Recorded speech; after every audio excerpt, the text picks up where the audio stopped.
Everything seemed like a traditional press conference after a game played at the Miami Dome. Jimmy Butler was the star of the night, as always. 44 points, 9 assists, and 7 three-pointers. The arena was on its feet. The fans were screaming, and Jimmy, his forehead still sweaty, stepped up to the microphone. The familiar routine continued in the press room. Laughter, hastily scribbled notes, and the crackling of microphones.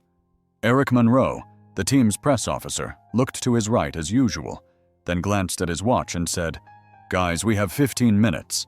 We can start now. Of course, before we begin, take a second to subscribe to the channel so you don't miss any of these stories. And don't forget to like if you enjoy them." The first question came from Luis Torres.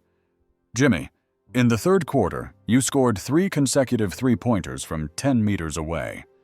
What was going through your mind at that moment?" Jimmy nodded with his characteristic smile.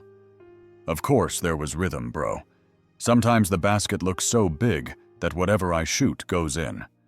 Those are the moments when I feel the purest form of basketball."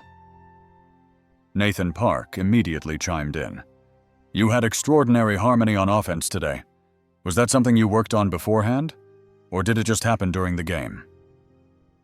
Jimmy squinted and nodded. "I'd say both. We tried some variations in practice, but today everything flowed very naturally. My teammates read basketball like a book. Especially with someone like Kyle on the court. The game is almost telepathic." The press conference was like a symphony orchestra.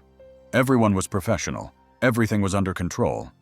Then, a few minutes later, something out of the ordinary happened. Someone sitting in the back raised their hand. That hand belonged to one of the heavyweights of journalism, Jenna Wolfe. With a career spanning almost 30 years, she was a renowned journalist known for her direct, superficial, and unusual questions, having interviewed many names from Michael Jordan to LeBron James. But this time, there was something different about her demeanor. It was as if she had raised her hand, not for a routine basketball question, but for something much deeper. Silence fell.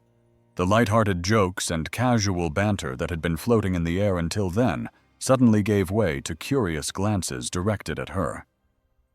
"Jimmy," she said, her voice echoing throughout the room, "I want to ask you a more personal question." Jimmy replied cheerfully at first. "Sure, Jenna. I'm listening. Please ask." And then the question came. It was not a question for a basketball player, but a question that really touched the heart of a human being. What is your biggest regret in life? There was no expected buzz in the room. There wasn't, because no one was even breathing, frozen in place, focused on the answer to come.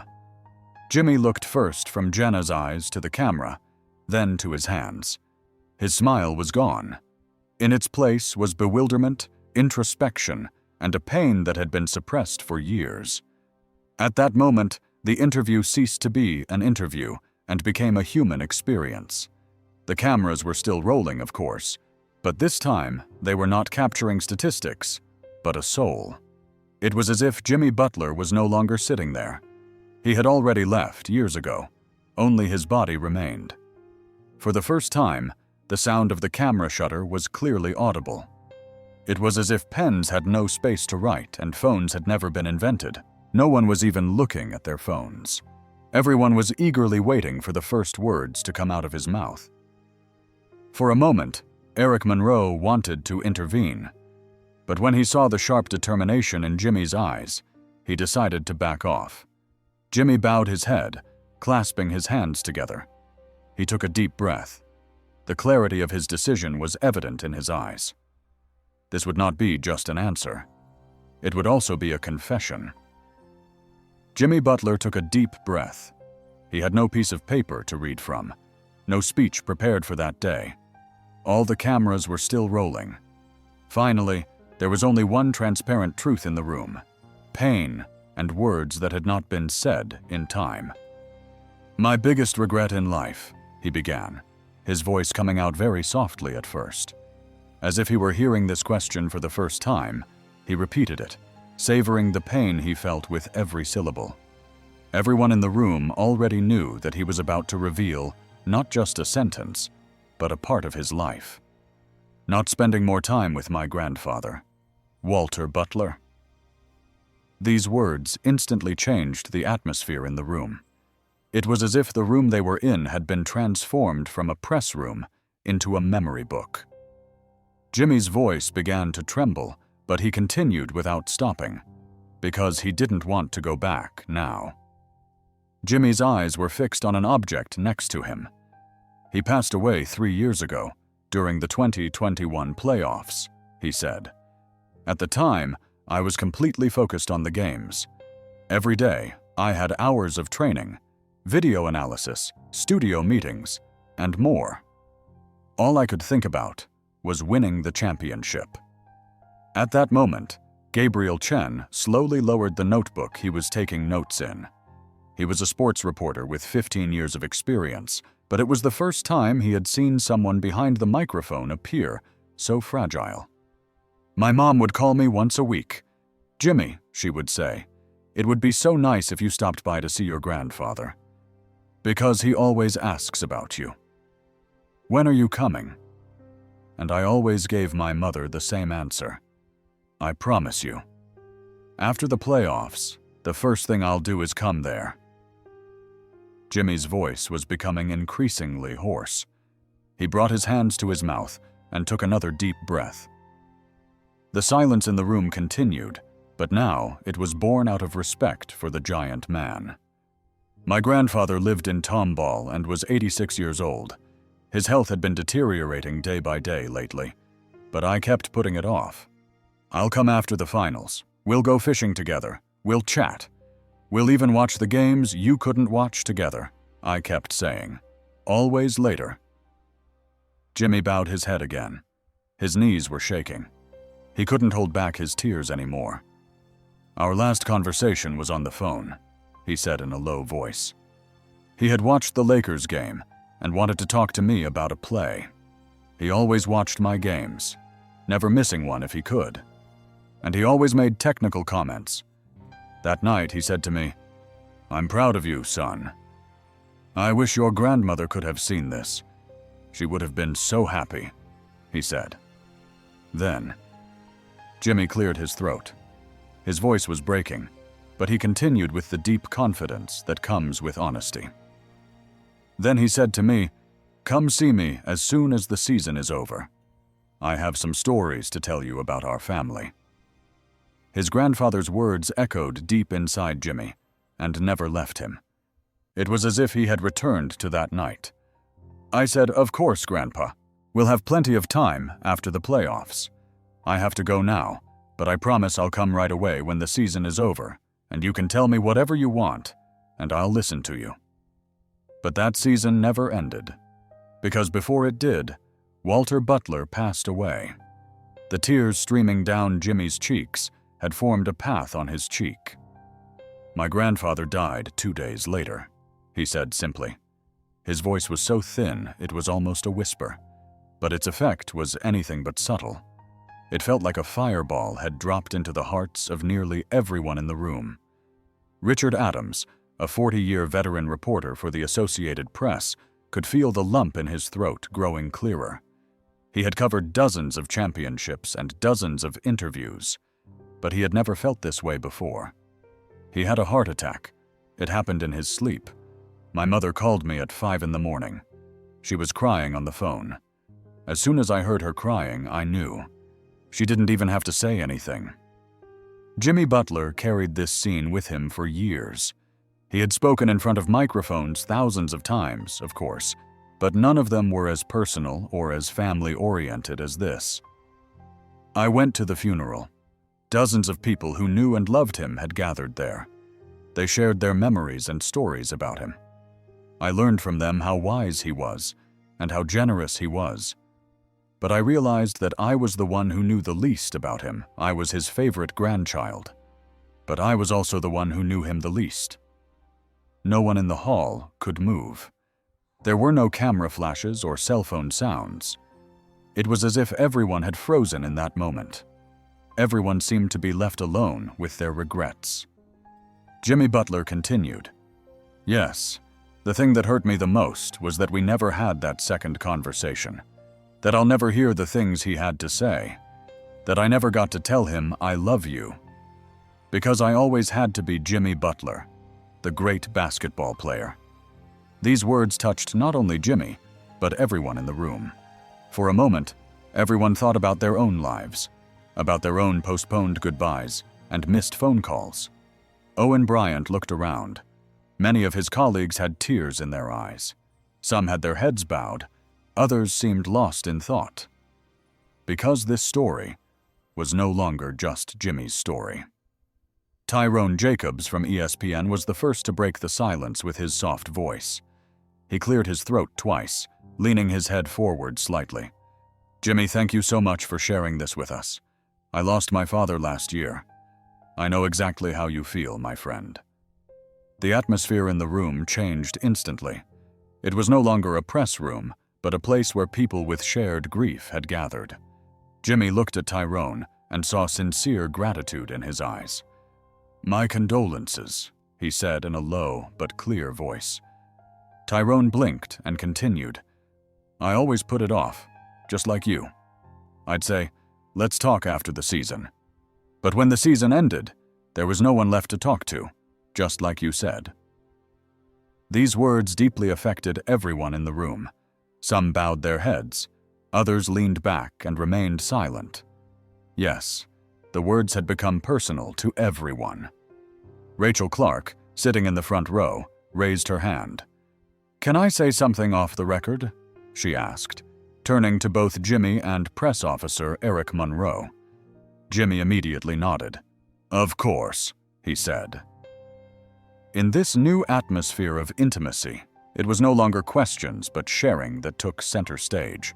Rachel's voice was trembling. "I have an 8-year-old daughter. I'm always at work, always traveling. She always complains, 'Mom, you're never there for me.' But I tell her, 'This is my job. You'll understand when you grow up.' But now I'm thinking maybe she'll never understand. Maybe one day it will be too late." What you said really hit me hard, Jimmy. When Rachel finished speaking, she tried to wipe her tears away with her hands. What Jimmy had said made not only her, but many others, look at themselves in the mirror. From the middle rows, Noah Mehta, who was usually known for his quietness, leaned forward slightly. "Jimmy," he said, "can I ask you a question that has nothing to do with basketball? But I think it's a question we all need to ask." Jimmy looked up. "You can ask," he said. "How do you deal with this pain? How do you live with such irreparable regret?" The room fell silent again. This time it was deeper, more raw. Jimmy stared at the floor for a few seconds. Then he looked up, his gaze determined. "I don't wake up every day with the same pain, but some mornings are harder," he said. "The truth is, I can't change my grandfather's past. He's gone. But what I've been through has taught me something. I'm not making the same mistake again." As Jimmy spoke, it wasn't the microphone that was working. It was the hearts. "When my kids want something, I drop everything. If Issa wants to talk, I stop whatever I'm doing. Because I've learned, you can win back the trophies you've won, but you can't get back the time you've lost." From the back rows, cameraman Victor Lim's camera fell from his shoulder for a moment. He had been filming NBA players for 10 years, but he had never recorded a moment like this before. Even Gabriel Chen, who was constantly writing in his notebook, had put down his pen, his eyes filled with tears.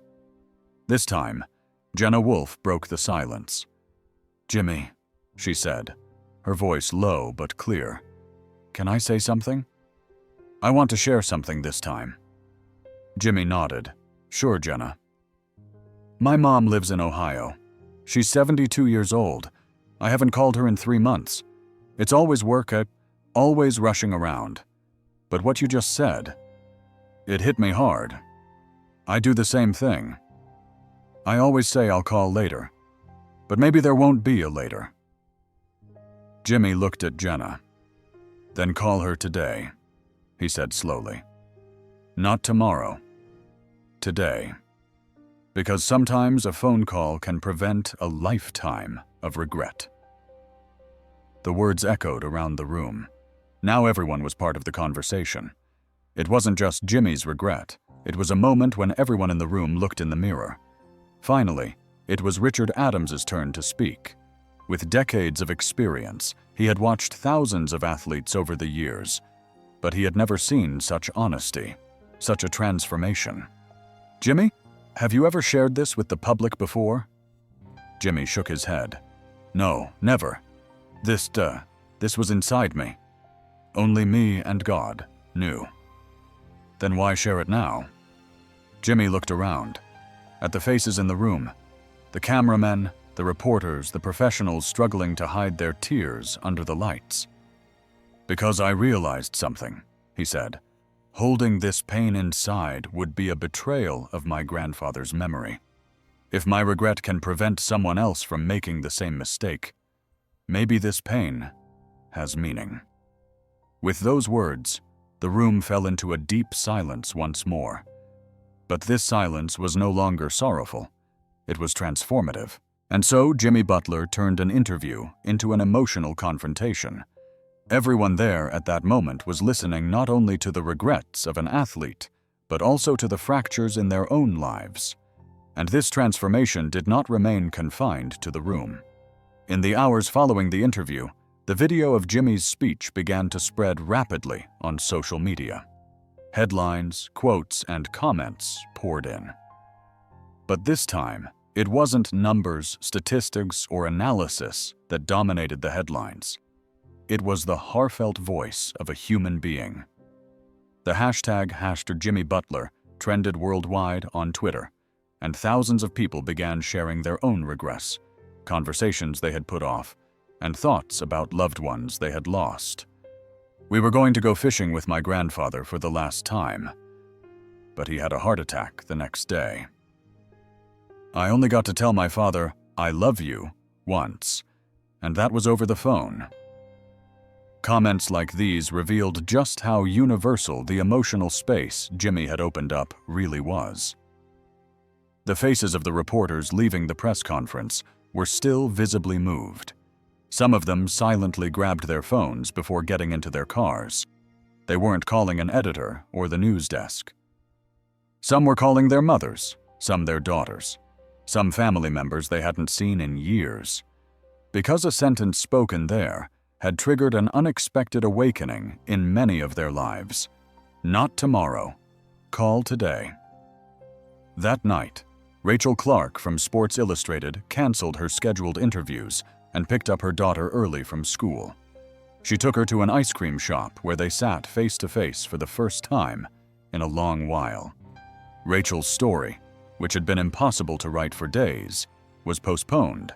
But perhaps that single day her daughter would remember was more meaningful than any page in her career. Jenna Wolfe called her mother in Ohio late at night. There was a long silence on the phone. Then the conversation, which began with the words, "How are you, Mom?" lasted over 2 hours. The coldness of 3 months melted away with just a few words. At that moment, Jenna realized she was experiencing something more valuable than all the countless interviews she had done over the years.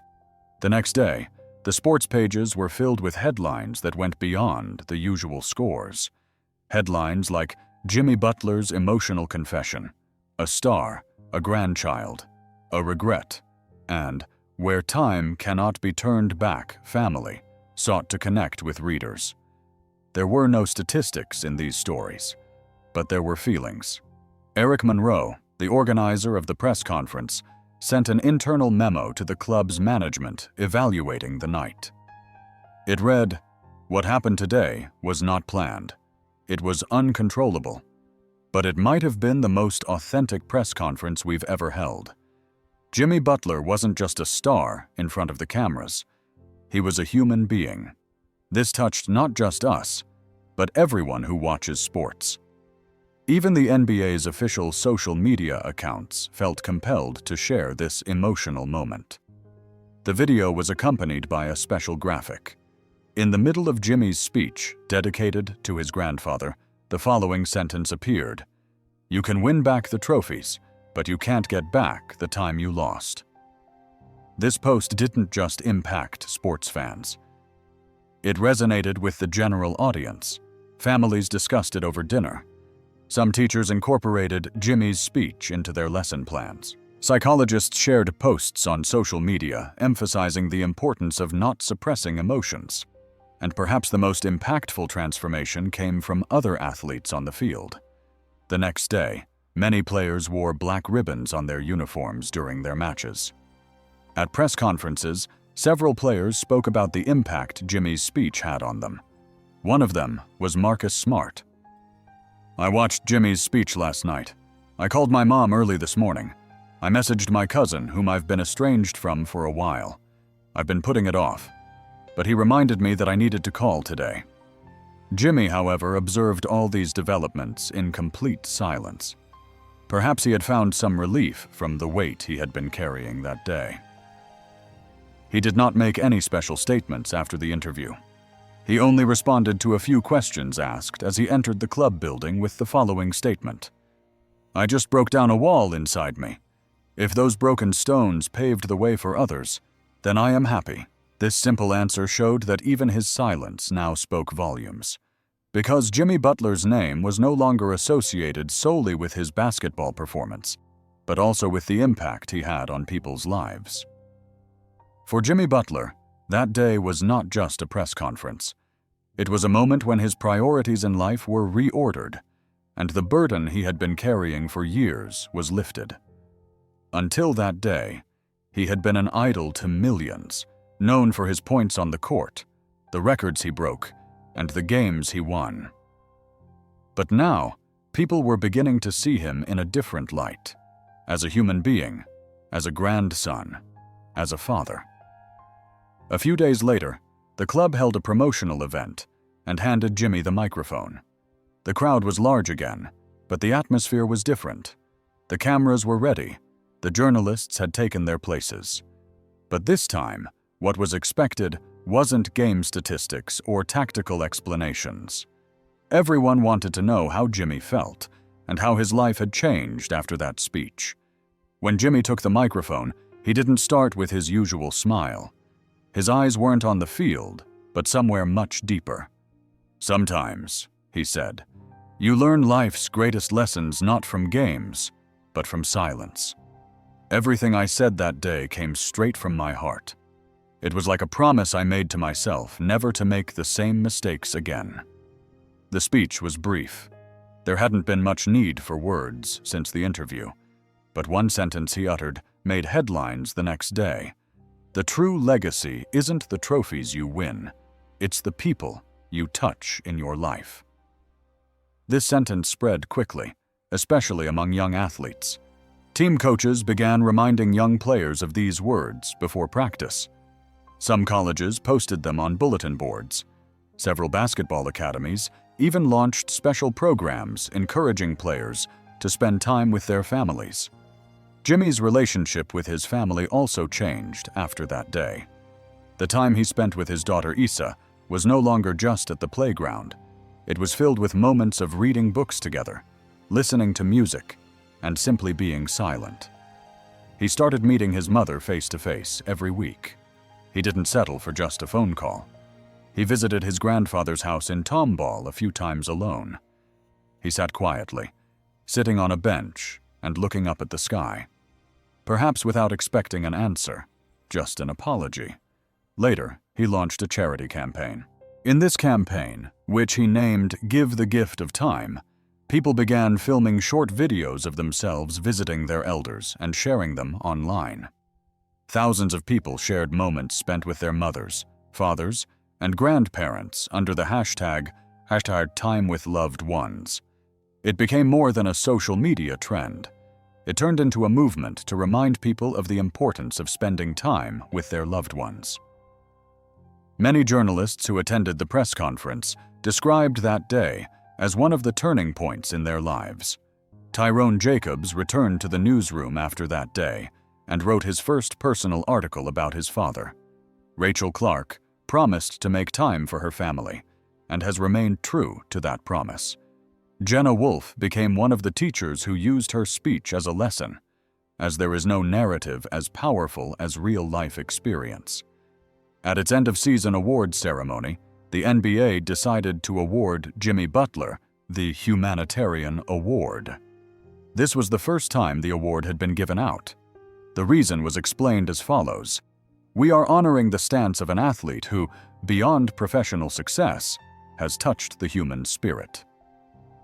The applause at the ceremony was not only prolonged, but heartfelt. Everyone in the hall stood up. When Jimmy took the stage, he began his speech with the following words: "I am human with my mistakes. But if I can acknowledge these mistakes and share them with others, perhaps I can prevent someone else from experiencing the same regret. If that is the case, it is more valuable than any award I have ever received." After the ceremony, he went to his grandfather's grave. He was alone. He had no flowers, no written speech. He simply wrote the following words on a small stone and left it there: "Now I know the value of time." And perhaps this was the greatest promise he could make, the most genuine legacy he could carry. Should you reach out to someone before it's too late? Pick up your phone right now and share this story with a friend, because some words can't wait.